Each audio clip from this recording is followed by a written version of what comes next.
Hey guys, I am back from my January hiatus with the cheese Q&A that I promised you with all of your awesome questions. I've got someone that I consider to be the Beyonce of the cheese shop. Come on in, Miranda. It's Miranda! Hey! From Neal's Yard Dairy in Soho, London, with the help of the Beyonce of cheese, let's answer your questions. From YouTube, The Fizzle asked, I've always been too afraid to taste types of cheese out of my realm of knowledge. Where should I start that's not so scary? Don't worry about tasting something outside of your realm of knowledge. It doesn't matter. I started with absolutely zero knowledge, eating really safe cheeses. And how can you find out what you like if you haven't tasted what you don't like? The worst thing that can happen is that someone will take it out of their mouth, lean over the counter and put it in your hand. Oh my God. I mean, that's bad. That's happened. Yeah, that's happened, and that's not pleasant, but you know, we roll with it, we move on. Also from YouTube, how do you say that? Hamificationable. What are the lactose intolerant friendly types of cheeses? I can't eat most cheeses, but I read not all cheese should be avoided. That's true. If you have an allergy to lactose, please avoid it. If you have an intolerance, depending on the severity, there are some cheeses that you might be able to have. We'd recommend you eat a hard cheese because it has less lactose in it. Hard sheep's milk cheese, perhaps like a Berkswell. A Berkswell. Why are some cheeses so expensive? Ooh, that's a good question. Sheep's milk, goat's milk will be more expensive because the animals produce a lower yield of milk. Cow's milk is therefore cheaper generally. It'll also depend on how labour intensive the process is and how long you keep it for, how long it's matured. So some of our soft cheeses, we hand wash in brine, we might rub, we might turn them, a whole team of people are developing this cheese. So of course it's going to be more expensive. It will also depend on, does the farmer buy in the milk or do they produce their own milk? Do they have their own herd to look after? Labour and the raw product, cheese is a bargain. I can tell you the cheesemakers aren't like rolling in money in their swimming pools.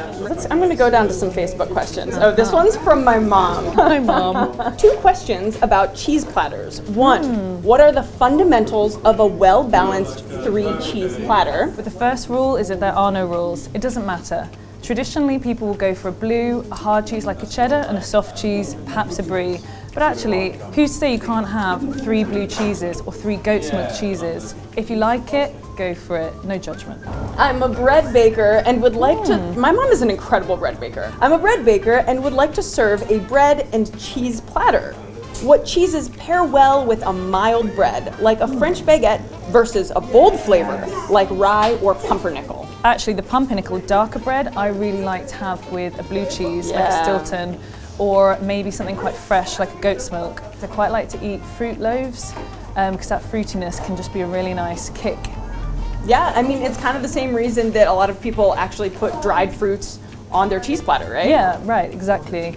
Samantha Avila asks, what's the process to becoming a cheesemonger? The key factor in becoming a cheesemonger is having a capacity to eat huge quantities of cheese all the time. It's quite grueling. It's not for everyone. I got a lesson in the different cheeses and what makes cheeses different, the way that the proteins affect the crumbliness. You had quite an intense crash course, didn't you? Yeah, that's a lot to fit in. Mine, I had a lot more time, so I could kind of just discover it and kind of just keep eating in the corner, keep learning. As a people who lives in tropical countries, I've never tasted unusual cheese. Maybe Parmesan, cheddar, and mozzarella here and there, but that's it. What makes one cheese taste different from another? That's a really good and really complicated question. Yeah.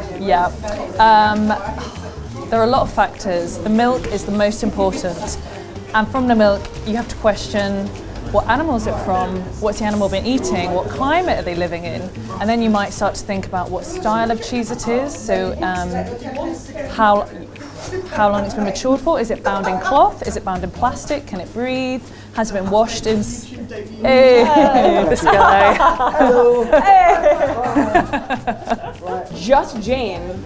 It appears in this video that all of these cheeses are out in the open. Yes. Is that good for them? How long will cheese last like that? Also, if it gets a bit of mold on the outside, do they just trim that piece off? Pretty much. It's as simple as that.